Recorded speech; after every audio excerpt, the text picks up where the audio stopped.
السلام علیکم۔ ڈاکٹر اسرار احمد کے مزید بیانات سننے کے لیے ہمارے چینل ایمان ریز کو سبسکرائب کریں اور بیل آئیکن کو پریس کر دیں۔ شکریہ۔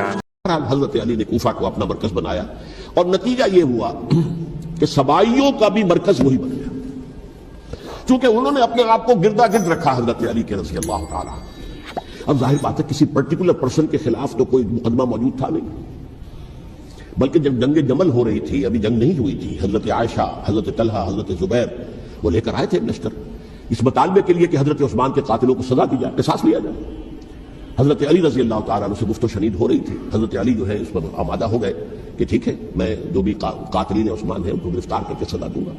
این اسی وقت کوفے کی مسجد کے اندر جو ہے 10,000 کا مجمع کھڑا ہو گیا، ہم سب قاتل عثمان ہیں، لو ہم سے بدلہ کہاں سے ہوگا۔ اور انہوں نے کیا کیا، جاتے ہی جنگ چھیڑ دی۔ جب چھڑ جائے تو یا مرو یا مارو، اس کے سلامت کو چارہ کام ہوتا ہی نہیں۔ ایک رات میں 10,000 مسلمان شہید ہوئے۔ وہ یہودی فتنہ گر، وہ روح مصدق کا بروز، ہر تباہ ہونے کو ہے اس کے جنون سے تار تار۔ اسی طرح وہ عبداللہ ابن سبا یہودی فتنہ گر۔ آج اہل تشیع میں سے بعض حضرات کہتے ہیں کہ یہ عبداللہ ابن سبا یہ تو افسانوی شخصیت، اس کی حقیقت کوئی تھی ہی نہیں، حالانکہ ان کی اپنی کتاب میں رجال کشی کے اندر اس کا ذکر موجود ہے۔ اور یہ بھی موجود ہے کہ حضرت علی رضی اللہ تعالیٰ عنہ نے اپنے عہد خلافت میں اسے زندہ جلوایا ہے۔ اس کی وجہ کیا تھی؟ یہ آیا مدینے کے اندر اسلام کا لبادہ اوڑھ کر، اس نے چند عقیدوں کی اشاعت شروع کی۔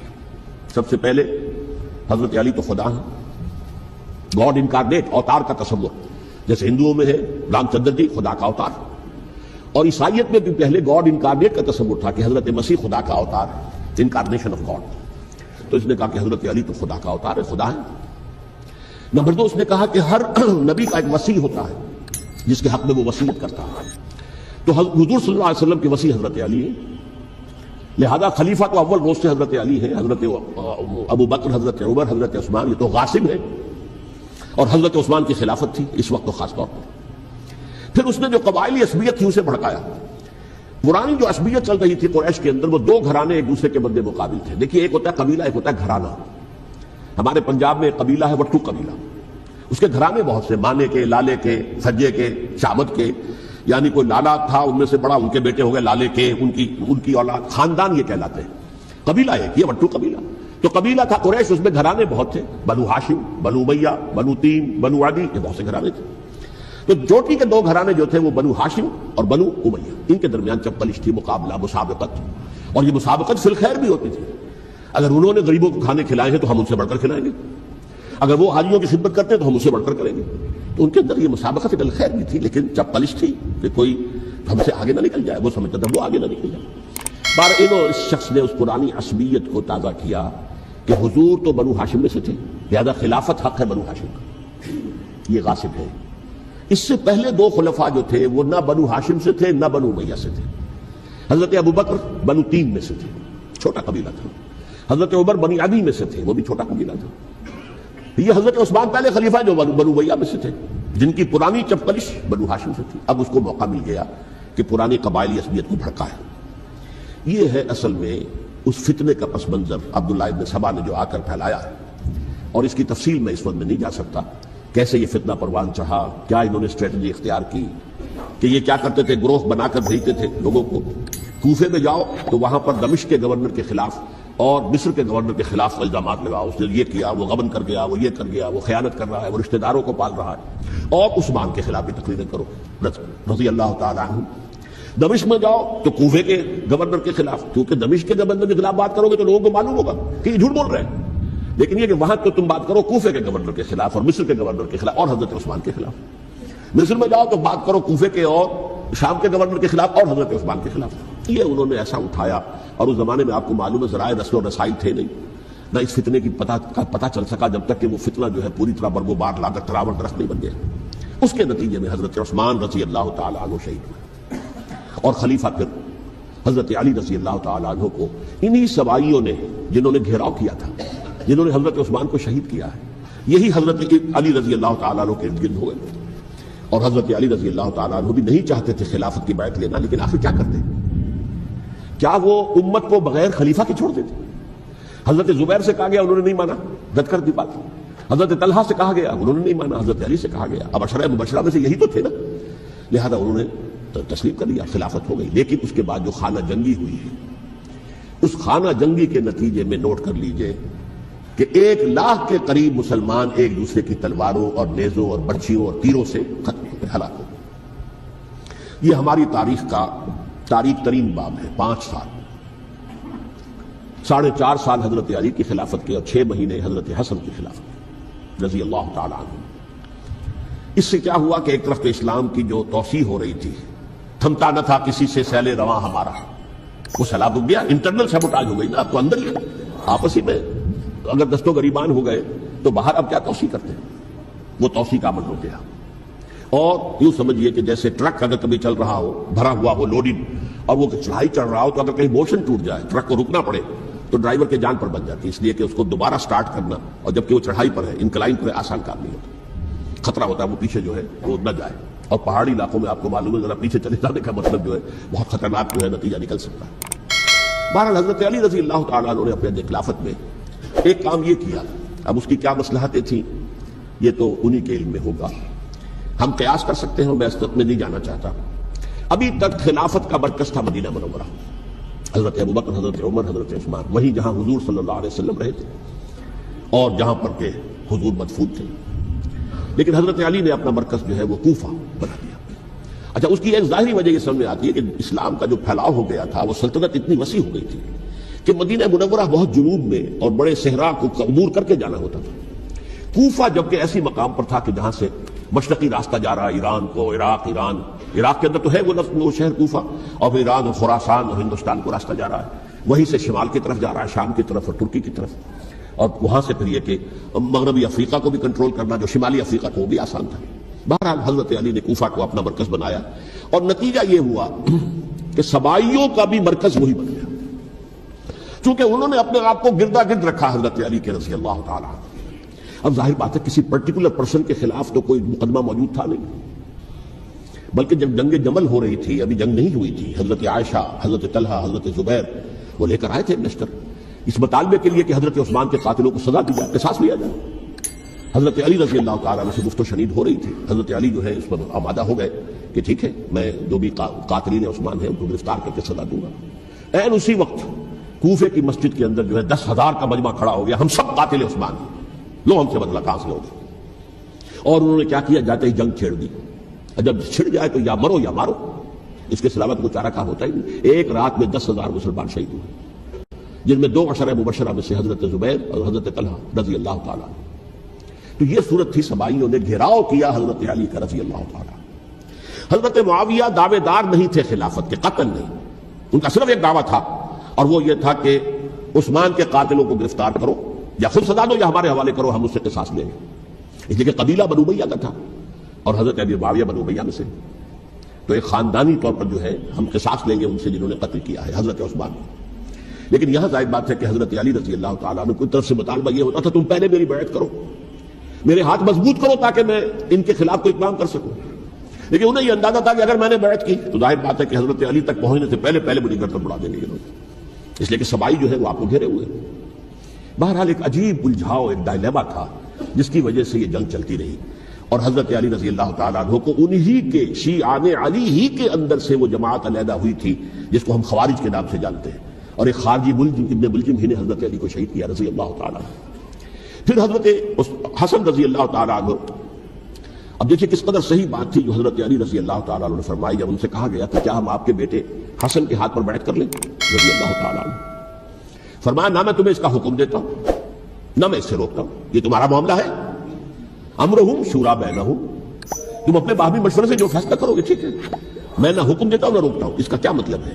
باپ کے بعد بیٹے کی خلافت ہرگز حرام نہیں ہے، ورنہ کہتے کیسے ہو سکتا ہے میرا بیٹا؟ نہیں، یہ نہیں کہا۔ حضرت عمر سے بھی کہا گیا تھا کہ اپنے بیٹے کو نامزد کر دیں، عبداللہ ابن عمر کو، تو انہوں نے جواب میں کیا کہا؟ اسے تو طلاق دینی بھی نہیں آتی۔ انہوں نے اپنی کسی زوجہ کو طلاق دی تھی اور اس میں جو صحیح ترین طریقہ ہے وہ اختیار نہیں کیا تھا، انہیں طلاق دینے تک نہیں آتی تو میں اسے خلیفہ بنا دوں۔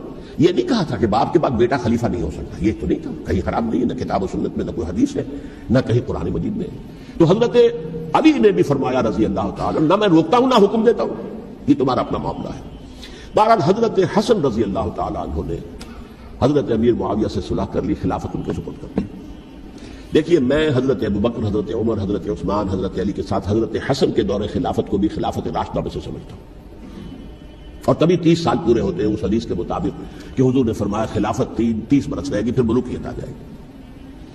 تو حضرت حسن کا بہت بڑا کارنامہ یہ ہے کہ اس خانہ جنگی کا دروازہ بند کر دیا، اور یہ پیشن گوئی تھی حضور کی صلی اللہ علیہ وسلم حضرت حسن کو، جو بچے تھے حضور کے انتقال سے پہلے، میرا یہ بیٹا مسلمانوں کے 2 گروہوں میں صلح کرائے گا، یہ حضور کی پیشن گوئی تھی، اور وہ پیشن گوئی حضرت حسن کے علم میں بھی ہوگی یقیناً۔ بہرحال انہوں نے صلح کی حضرت امیر معاویہ کے ساتھ رضی اللہ تعالیٰ عنہ، خلافت ان کے حوالے کر دی، اور کچھ شرائط تھی طے ہو گئی، اللہ خیر صلی اللہ۔ حضور کی تو یہ پیشن گوئی جو ہے صحیح ثابت ہوئی کہ میرا یہ بیٹا مسلمانوں کے 2 بڑے گروہوں کے درمیان صلح کرا دے گا، اور سبائیوں نے انہیں تانے دیے، یا عار المومنین، اے مومنوں کے لیے موجب عار، موجب شرم، تم نے بزدلی دکھائی ہے، تم نے امیر معاویہ کو خلیفہ تسلیم کر لیا، تم نے بزدلی دکھائی، معاذ اللہ ثم معاذ اللہ ثم معاذ اللہ۔ اب میں کچھ باتیں حضرت امیر معاویہ کے بارے میں کہنا چاہتا ہوں، اس لیے کہ وہاں اس میں میں نے حضرت معاویہ کے بارے میں یہ تو بہت شدت کے ساتھ کہا تھا، اور میں اب بھی اس پر قائم ہوں اور پوری طریقے سے قائم ہوں۔ میرا مستقل موقف یہی ہے کہ حضرت معاویہ رضی اللہ تعالیٰ عنہ کے دور خلافت کو ہم خلافت راشدہ میں شامل نہیں سمجھتے، اہل سنت میں سے کوئی بھی نہیں سمجھتا، لیکن اس کے ساتھ میں نے حضرت امیر معاویہ کے کچھ مناقب بھی بیان کیے تھے تاکہ پلڑا جو ہے ترازو کا اس کے دونوں پلڑے سامنے آ جائیں، لیکن یہ کہ وہ حصہ میرے اس بیان کا نکال دیا گیا، ختم کر دیا گیا۔ یہ میں نہیں جانتا کہ اس میں کیا مصلحت دیکھی گئی ہے، اس میں تو کسی کے لیے کوئی معاملہ ایسا نہیں تھا کسی کے جذبات کو جو ہے وہ ٹھیس پہنچانے والا، کیونکہ میں نے کہا وہ خلیفہ راشد نہیں تھے، صاف میں نے کہا، بلکہ وہ دور ملوکیت کا آغاز ان سے ہو گیا ہے۔ بلکہ جب ایک صاحب نے یہ کہا کہ کربلا کے بعد سے دور ملوکیت آ رہی تھی، تو میں نے کہا نہیں جناب، دور ملوکیت تو 20 سال پہلے پوری ہو چکی تھی، شروع ہو چکی تھی۔ حضرت امیر معاویہ کے بھی 20 سال جو ہے وہ دور ملوکیت میں شمار تھے۔ انہیں کسرى العرب بھی کہا گیا، عرب کے کسریٰ، جو شہنشاہ ایران کا خطاب تھا، حضرت معاویہ رضی اللہ تعالیٰ عنہ کو کسرى العرب کہا گیا، عرب کا کسریٰ یہ۔ لیکن دوسری طرف یہ ہے کہ وہ صحابی رسول ہیں رضی اللہ تعالیٰ، حضور کے برادر نسبتی بھی ہیں، حضور کے سالے ہیں، ان کی ہمشیرہ ام حبیبہ حضور کی زوجہ محترمہ ہیں، ام المومنین ہیں، ام حبیبہ رضی اللہ تعالیٰ عنہ۔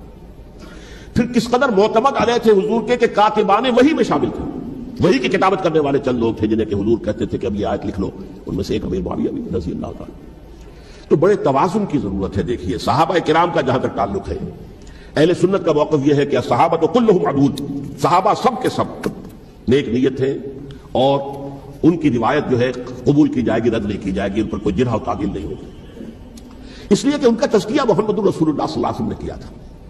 لہذا یہ تو ہو سکتا ہے کہ کسی صحابی سے کوئی خطا ہو جائے، لیکن وہ خطا اجتہادی ہوگی، نیت کی خطا نہیں ہوگی، نیت کی غلطی نہیں ہوگی۔ اگر کسی صحابی کی نیت پر حملہ کیا جائے تو یہ اصل میں طعن ہے، حملہ ہے حضور پر کہ وہ تربیت دے نہیں سکے اپنے ساتھیوں کو، معاذ اللہ ثم معاذ اللہ ثم معاذ اللہ، وہ تزکیہ کر ہی نہیں سکے۔ 3 جگہ جو قرآن میں آیا ہے یتلو علیہم آیاتہ ویزکیہم، تو کیا تزکیہ کیا؟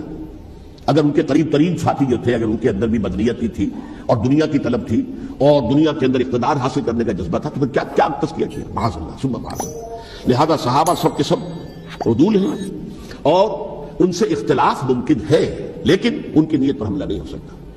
تو حضرت امیر معاویہ کی شخصیت ایک چیز ہے، آپ کا دور خلافت دوسری چیز ہے۔ شخصیت کے اعتبار سے صحابی رسول ہیں، برادر نسبتی ہیں حضور کے صلی اللہ علیہ وسلم، اور پھر یہ کہ اس قدر معتمد علیہ ہے صحابہ میں سے کہ وہ کاتبان وحی، یہ عام آدمی کے کرنے کا کام نہیں تھا جو وحی کی کتابت کرے، اللہ کے کلام کی۔ البتہ یہ ہے کہ جیسا کہ میں نے عرض کیا، ان کا دور خلافت راشدہ نہیں ہے، وہ ملوکیت کا دور ہے۔ یہ میں نے جیسا کہ عرض کیا، میں نے ایک صاحب نے جب یہ کہا کہ ملوکیت شروع ہو رہی تھی، میں نے کہا شروع نہیں ہو رہی تھی، ملوکیت تو 20 سال پہلے شروع ہو چکی تھی۔ اسی طریقے سے ایک صاحب نے کہا تھا کہ اسلام کو قائم کرنے کے لیے حضرت حسین میدان میں آئے، میں نے کہا یہ بھی غلط ہے، اسلام تو 60 سال پہلے قائم ہو چکا تھا، نبی اکرم صلی اللہ علیہ وسلم کے دستے مبارک سے اسلام قائم ہو گیا، جعل الحق وزهق الباطل ان الباطل کان زهوقا، پھر 30 برس تک وہ کامل شکل کے اندر قائم رہا۔ تو اسلام جو ہے وہ جو ہے در حقیقت اب قائم کرنے والی بات نہیں تھی، البتہ اس کے اندر زوال شروع ہو گیا تھا، اس زوال کے عمل کو روکنے کے لیے حضرت حسین میدان میں آئے۔ یہ چیز کو صحیح تاریخی پرسپیکٹو میں رکھنا، تو جس طرح سے دین کو قائم کرنے کے لیے قائم تو کیا محمد رسول اللہ صلی اللہ علیہ وسلم والذین معہ رضی اللہ تعالیٰ عنہ، انہوں نے کیا تھا۔ ہاں اب جو ہے وہ اپنی اس شاندار حیثیت سے نیچے گرنے لگا تھا، وہ میں بعد میں عرض کروں گا کہ میں نے اسے کیا عرض کیا تھا کہ یہ اس زوال کو روکنے کے لیے کسی طریقے سے یہ اپنی اصل حقیقت پہ قائم رہے، یہ حضرت حسین رضی اللہ تعالیٰ عنہ کی سعی تھی۔ اچھا، حضرت امیر معاویہ کے جو 20 سال ہیں وہ پورے امن، سکون، اطمینان، کوئی جھگڑا، کوئی فساد، کوئی اختلاف، کوئی باہمی خانہ، کچھ نہیں، 20 سال۔ یہ بھی تاریخ کی بڑی چشم کشا حقیقت ہے جو عام طور پر لوگوں کے علم میں نہیں ہے۔ سبائی بھی دبکے رہے، حضرت امیر معاویہ کی حکومت اتنی مضبوط تھی، کنٹرول، کہ ان کو کچھ سر اٹھانے کا موقع نہیں ملا۔ موجود تھے، دبکے رہے، جیسا کہ میں نے کہا ریولوشن کے آخری مرحلے پر آ کر جو مخالفین ہیں وہ دب جاتے ہیں کہ پھر دیکھیں گے، موقع ملے گا تو پھر لیں گے ان سے حساب کتاب۔ 20 سال رہے ہیں پورے امن کے۔ 10 سال کے بعد یعنی درمیان میں ہے حضرت امیر معاویہ کا عہد خلافت۔ ایک صحابی جو کہ بزرگ صحابہ میں سے ہے، مغیرہ ابن شعبہ رضی اللہ تعالی عنہ، وہ آتے ہیں اور وہ کہتے ہیں کہ دیکھیے امیر المومنین، کتنی بڑی خانہ جنگی رہی تھی مسلمانوں کی آپس میں، اور اب بھی اگر آپ کسی کو نامزد کیے بغیر چھوڑ گئے امت کو تو پھر خانہ جنگی ہو جائے۔ 1 لاکھ اس وقت جو ہے وہ ہلاک ہوئے تھے، نہ معلوم اب کتنے ہلاک۔ لہذا آپ اپنی زندگی ہی میں نامزد کر دیجئے کسی کو خلیفہ، ولی عہد بنا دیجئے۔ حضرت امیر معاویہ نے ابتداءً جو ہے انکار کیا نہیں، لیکن ان کے دلائل ایسے تھے وزنی، اور میں سمجھتا ہوں کہ وہ بات صحیح تھی جو مغیرہ ابن شعبہ نے کہی، اس لیے کہ اب صحابہ کرام میں سے جو کبار صحابہ تھے وہ تو سب دنیا سے رخصت ہو چکے تھے۔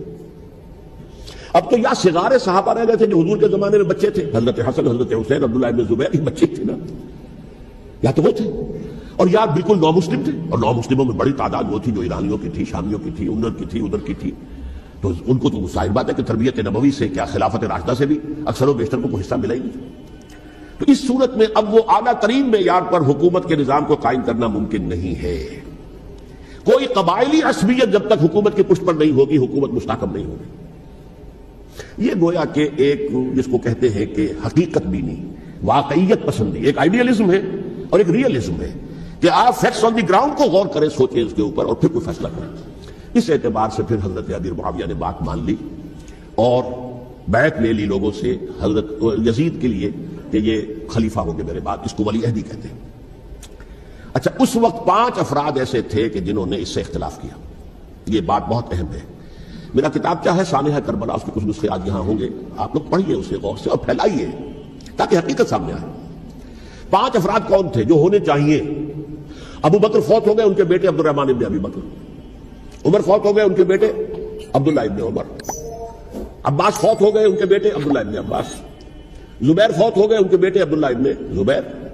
اور حضرت حسن جو ہے ان کا انتقال ہو چکا تھا، حضرت علی کے بیٹے حضرت حسین رضی اللہ تعالیٰ عنہ مجمعین۔ حضرت حسن کے بارے میں ایک فریق کا کہنا یہ ہے کہ انہیں زہر دے کر ہلاک کیا گیا، اہل تشیع کا قول یہ ہے، جبکہ اہل سنت کہتے ہیں کہ نہیں، وہ اپنی جو بھی طبی وہ موت تھی اس سے ان کی وفات۔ لیکن میں اس میں نہیں جانا چاہتا، اس لیے کہ یہ مائکرو ہسٹری جو ہے نا، وہ تو ایک ایک واقعے کے لیے ادھر کی روایات کیا، ادھر کی کیا ہے، ان کے پاس کیا دلائل، یہ تو کسی ریسرچ اسکالر کا موضوع ہے، میرا موضوع نہیں ہے۔ لیکن بہرحال یہ 5 حضرات تھے جنہوں نے ولی عہدی کی بیعت نہیں کی، لیکن حضرت معاویہ اتنے حلیم الطبع انسان تھے، انہوں نے جبر نہیں کیا، کوئی تشدد نہیں کیا۔ ٹھیک ہے، ولی عہدی کی بیعت نہیں کر رہے، کوئی بات نہیں، میری بیعت تو کی ہوئی ہے نا، ابھی تو میں زندہ ہوں، بات ختم ہو گئی، میری بیعت کو تو نہیں توڑا انہوں نے، فسخ بیعت نہیں کی۔ اس اعتبار سے انہوں نے نہ کوئی تشدد کیا، نہ جبر کیا، نہ کوئی مواخذہ کیا۔ لیکن جب امیر معاویہ کا انتقال ہو گیا، اب ولی عہدی کی بجائے وہ اب خلافت کی بیعت ہوئی، سب لوگوں نے بیعت کر لی۔ ان 5 میں سے ایک فوت ہو چکے تھے، حضرت عبد الرحمن ابن ابی بکر فوت ہو چکے رضی اللہ تعالی۔ 4 تھے، ان 4 میں ایک اختلاف ہوا۔ 2 کی رائے یہ تھی، عبداللہ ابن عمر، عبداللہ ابن عباس، کہ اگرچہ یہ کام غلط ہوا ہے، اسلام کی روح کے منافی ہوا ہے، یہ بادشاہت کی بنیاد پڑ رہی ہے، لیکن یہ بات ایسی نہیں ہے کہ اس کی بنا پر ہم خانہ جنگی شروع کروا دیں، امت کے اندر خون خرابہ کروائیں، فساد کروائیں۔ لہذا انہوں نے بیعت کر لی۔ اب کوئی اگر یہ کہے معاذ اللہ کہ وہ بک گئے تھے یزید کے ہاتھ میں، معاذ اللہ ثم معاذ اللہ، وہی بات آپ اختلاف کر سکتے ہیں کہ انہیں نہیں کرنی چاہیے تھی، یہ کوئی رائے رکھے، مجھے اختلاف نہیں، لیکن ان کی نیت پر حملہ کریں گے تو حملہ محمد رسول اللہ پر ہوگا صلی اللہ علیہ وسلم۔ عبداللہ ابن عمر کون ہے؟ کتنی حدیثیں ان سے جو ہے وہ منقول ہیں۔ عبداللہ ابن عباس کون ہے؟ جنہیں حضور نے جو ہے جن کے لیے دعا کی تھی، اے اللہ فقہہ فی الدین وعلمہ التاویل، اے اللہ اس نوجوان کو دین کا فہم عطا کر اور قرآن کی تعویل اور تفسیر کا علم عطا کر، حبر الامہ کہلاتے ہیں۔ وہ کہیں پیسوں اور ٹکوں کے عوض بن جانے والے نہیں تھے، انہوں نے امت کی مصلحت دیکھی، نیت جو ہے اس پر حملہ نہ کیجیے، البتہ اختلاف کا حق آپ کو حاصل ہے۔ دو حضرات جو ہے ڈٹے رہے کہ نہیں ہمیں کم وقت میں ریزسٹ کرنا ہے۔ عبداللہ ابن زبیر عمر کے اعتبار سے وہ بڑے ہیں، مسلمانوں میں سب سے پہلے ولادت مدینے میں جا کر جو ہوئی ہے وہ عبداللہ ابن زبیر کی ہوئی ہے۔ ہجرت کر کے جب مہاجرین وہاں پہنچے کچھ عرصے تک کسی کے ہاں کوئی اولاد نہیں ہوئی تو لوگوں نے تانے دینے شروع کر دیے کہ معلوم ہوتا ہے کہ یہاں آ کر یہ مکے کے رہنے والے جو ہے کمزور ہو گئے ہیں، ان کی اولاد ہی نہیں ہو رہی۔ پھر عبداللہ ابن زبیر کی ولادت ہوئی ہے، یہ حضرت ابو بکر کے نواسے ہیں، حضور کی زوجہ محترمہ حضرت عائشہ کی بہن حضرت دیکھیے ابھی نام نکل گیا ہے جی، حضرت اسماء رضی اللہ تعالی عنہا عنہما، یہ ان کے صاحبزادے ہیں، حضرت زبیر کے بیٹے۔ ان کا فیصلہ ہوا کہ ہمیں رجسٹ کرنا ہے کم وقت میں ایٹ اینی کاسٹ۔ حضرت حسین ابن علی رضی اللہ تعالیٰ عنہ کا بھی فیصلہ ہوا کہ ہمیں رجسٹ کرنا ہے کم وقت میں۔ البتہ ان میں بھی ایک اختلاف ہو گیا، یعنی یہ دو تو جڑے رہے، ان دو میں اختلاف ہو گیا۔ عبداللہ ابن زبیر کا کہنا یہ تھا کہ ہمیں حجاز میں رہنا چاہیے، یہ سرزمین ہے جس میں نبوت کی برکات سب سے زیادہ ہے، یہاں ہم مضبوط قلعے کے اندر ہیں، ہمیں یہاں سے جو ہے رجسٹ کرنا چاہیے اور ختم کرنا چاہیے اس نظام کے اندر جو خرابی آ گئی ہے۔ حضرت حسین رضی اللہ تعالیٰ عنہ کے پاس خطوط کا تانتا بنا ہوا تھا، کوفے سے لوگ خط لکھ رہے تھے، آئیے آئیے آئیے ہم آپ کے ہاتھ پر بیعت کریں گے، ہم آپ کے ہاتھ پر بیعت کریں گے، ہم آپ کے ہاتھ پر بیعت کریں گے۔ یہی وہ کوفہ جو حضرت علی کا دارالخلافہ رہا تھا اور جو پھر سبائیت کا گڑھ بن گیا تھا۔ چنانچہ حضرت حسین نے حضرت مسلم بن عقیل کو بھیجا وہاں پر کہ میرے نمائندے کی حیثیت سے جا کر وہاں پر بیعت لو۔ 10-12 ہزار افراد نے بیعت کر لی، لیکن اس کے بعد یزید کی طرف سے گورنر بنا کے بھیجا گیا ابن زیاد کو۔ ابن زیاد نے آ کر جو تشدد کیا اور سختی کی تو سب کے سب بیعت توڑ کر اور سب منحرف ہو گئے۔ مخلصین تو وہ تھے نہیں، الکوفی لایوفی، کوفی جو ہے وہ تو کوئی وعدہ وفا کرنے والا ہوتا ہی نہیں، بیعت توڑ دی۔ فمن نقص فانما ينقص على نفسه، بیعت کے بعد بیعت توڑ دینا بہت بڑا گناہ ہے، توڑ دیا۔ ادھر اطلاع مل گئی حضرت حسین کو، چل چکے تھے وہ راستے میں تھے کہ وہاں تو مسلم بن عقیل شہید ہو گئے اور سب لوگوں نے بیعت توڑ دی۔ اب واپس جانا چاہتے تھے لیکن مسلم بن عقیل کے بیٹے جو ہے اڑ گئے۔ یہ عرب کی اپنی ایک جو ہے پرانی ان کی حمیت اور ان کا قبائلی نظام کہ اب ہم اپنے والد کے خون کا قصاص لیے بغیر نہیں جائیں گے۔ حضرت حسین رضی اللہ تعالیٰ عنہ کی مروت اور شرافت کی، یہ میرا ساتھ دینے کے لیے آئے تھے، اب میں ان کا ساتھ نہ دوں تو یہ تو شرافت اور مروت کے خلاف ہے۔ کہا اچھا چلو چلتے۔ وہاں جا کر بھی عین اپنے میدان کے اندر بھی حضرت حسین رضی اللہ تعالیٰ عنہ نے 3 چیزیں پیش کی ان کوفیوں کے لشکر کے خلاف۔ سب سے بڑا لشکر کے اندر سب سے بڑے تو کوفی تھے جنہوں نے بیعتیں کی ہوئی تھی حضرت حسین کے ساتھ۔ دیکھو مجھے جانے دو واپس حجاز کی طرف، یا مجھے سرحدوں پر بھیج دو تاکہ میں کافروں کے ساتھ جنگ کرتے ہوئے اپنی جان دے دوں، یا مجھے یزید کے پاس جانے دو، میں اپنا معاملہ اس سے طے کر لوں۔ لیکن کوفیوں کو یہ گوارا نہیں تھا۔ اگر یہ یزید کے پاس پہنچ گئے تو ہمارا کچا چٹھا بیان کر دیں گے کہ مجھے تو ان لوگوں نے برگلا کر بلایا تھا۔ اس لیے کہ دیکھیے حضرت امیر معاویہ کے 20 سالوں کے دوران میں بتا چکا ہوں، ان کی حکومت اتنی مستحکم تھی کہ اس کے خلاف کوئی فتنہ اٹھانا ممکن نہیں تھا۔ اب چونکہ چینج اوور ہوا تھا، اور چینج اوور میں آپ کو معلوم ہوتا ہے کہ ایک جس کو کہتے ہیں every thing is in the melting پاٹ، ابھی تو یہ درمیان کے اندر معاملہ ہے، تو انہیں موقع ملا، سر اٹھایا حضرت حسین رضی اللہ تعالیٰ عنہ کو، جو خطوط لکھے جس کے تھیلے کے تھیلے اور بوریوں کی بوریاں بھری ہوئی حضرت حسین کے ساتھ تھی، وہ کہا کہ آئیے ہم آپ سے بیعت کریں گے۔ انہوں نے نہیں مانا، اور اصل میں حضرت حسین کے قاتل وہ کوفی وہ بزدل وہ منافق جنہوں نے بیعت کر کے بیعت توڑی، اور اب وہ آ گئے کہ اگر یہ حسین رضی اللہ تعالیٰ عنہ بچ کر کہیں یزید کے پاس پہنچ گئے تو پھر ہمارا کچا چٹھا جو ہے وہ سامنے آ جائے گا اور ہماری پھر شامت آ جائے گی۔ لہذا انہوں نے قتل کیا حضرت حسین کو رضی اللہ تعالیٰ۔ ایک بات جو علامہ ڈاکٹر قلب صادق نے فرمائی، اور مجھے میرے علم میں یہ بات پہلے نہیں تھی، وہ یہ کہ حضرت حسین کے قتل کا فتویٰ ایک بہت بڑے مفتی نے دیا۔ یہ بات بھی ذرا سمجھ لیجیے، حضرت حسین رضی اللہ تعالیٰ عنہ کے قتل کا فتویٰ ایک بہت بڑے مفتی نے دیا تھا۔ کیوں دیا تھا؟ اس لیے کہ حضور کی احادیث موجود ہیں کہ جب ایک شخص کی ایک خلیفہ کی بیعت ہو جائے تو دوسرا اگر کھڑا ہو تو اسے قتل کر دو، کھلی حدیث۔ اسی لیے ایک بہت بڑے مفسر بھی ہے، فقیہ بھی ہے، قاضی ابن العربی رحمۃ اللہ علیہ۔ ایک ابن عربی ہے الف لام کے بغیر، ابن عربی، وہ بہت بڑے صوفی ہیں، فلسفی ہیں، اندلس کے ہیں۔ یہ قاضی ابن العربی ہے جنہوں نے قرآن کی تفسیر لکھی ہے اس اعتبار سے کہ صرف ان آیات کی تفسیر جن سے کہ فقہی احکام جو ہے ان کا استنباط ہوتا ہے۔ یہ 2 تفسیریں اس طور سے لکھی گئی ہیں قرآن مجید کی، احکام القرآن ان کا نام ہے دونوں کا، جن میں سے ایک جو ہے قاضی ابن العربی کی ہے، ان کا ایک جملہ نقل ہوتا ہے، قتل الحسین بسیف جدہ، حسین قتل ہو گئے اپنے ہی نانا کی تلوار سے۔ وہ تلوار کیا تھی؟ جب کسی کی بیعت ہو چکی ہو پھر کوئی کھڑا ہو مدعی خلافت، میرے نزدیک حضرت حسین مدعی خلافت نہیں تھے۔ یہ بات اس وقت سامنے لوگوں کے نہیں آئی، بلکہ حکومت نے یہ باور کرا دیا کہ یہ تو باغی ہے، یہ مدعی ہے خلافت کے۔ انہوں نے تو دعویٰ نہیں کیا خلافت کا، وہ تو صرف اس عمل کو روکنے کے لیے میدان میں آئے تھے۔ اور اس بات کو اچھی طرح سمجھ لیجئے کہ اس وقت تک یہ جو تصور آج ہمارے پاس ہے کہ ریاست علیحدہ ہے، حکومت علیحدہ ہے، state of Pakistan, we are loyal to the state of Pakistan, ہم ریاست پاکستان کے وفادار ہیں، گورنمنٹ آف پاکستان کے وفادار نہیں ہے۔ We are not loyal to the government. Government تو کبھی بے نظیر کی تھی، ہم اس کے خلاف تحریک چلا رہے تھے، یا کبھی کسی اور کی تھی اس کے خلاف تحریک چل رہی ہے، یا کبھی ضیاء الحق کی تھی اس کے خلاف تحریک چل رہی ہے۔ گورنمنٹ کو بدلنا تو عوام کا حق ہے، آج، اس وقت نہیں تھا۔ اس وقت ریاست اور حکومت کا کوئی فرق نہیں تھا، لہذا جو حکومت سے اختلاف کرے گویا کہ باغی ہے۔ یہ ہے اصل میں وہ پیچیدہ مسئلہ کہ کیوں کسی مفتی نے فتویٰ دے دیا، اس لیے کہ اس وقت تک ریاست اور حکومت کا فرق واضح نہیں تھا دنیا پر۔ یہ تو ابھی کوئی 100-150 سال کی بات ہے کہ آج ہمارا جو پولیٹیکل سائنس کا ایولیوشن ہوا ہے وہ اس اسٹیج تک پہنچ گیا ہے کہ اسٹیٹ علیحدہ ہے، حکومت علیحدہ ہے۔ حکومت تو اسٹیٹ کے 3 آرگنز میں سے ایک آرگن ہے، ایڈمنسٹریشن حکومت کی ہے، جوڈیشری ہے اور لیجسلیچر ہے، 3 آرگن سے بڑے بڑے ان میں سے ایک ہے۔ تو حکومت کو بدلنا تو عوام کا حق ہے، چاہے وہ ووٹ کے ذریعے بدلے، چاہے ایجیٹیشن، اگر پورا من ایجیٹیشن ہے اس سے حکومت کو بدلنے کا حق حاصل ہے دستوری طور پر ہر اعتبار سے۔ اس وقت یہ نہیں تھا، لہذا صورتحال یہ بن گئی کہ حکومت وقت نے باور کرا دیا مسلمانوں کو، ورنہ سوچئے نواسۂ رسول کو قتل کرنا کوئی آسان کام تھا۔ آخر سب کلمہ گو تھے کہ نہیں تھے؟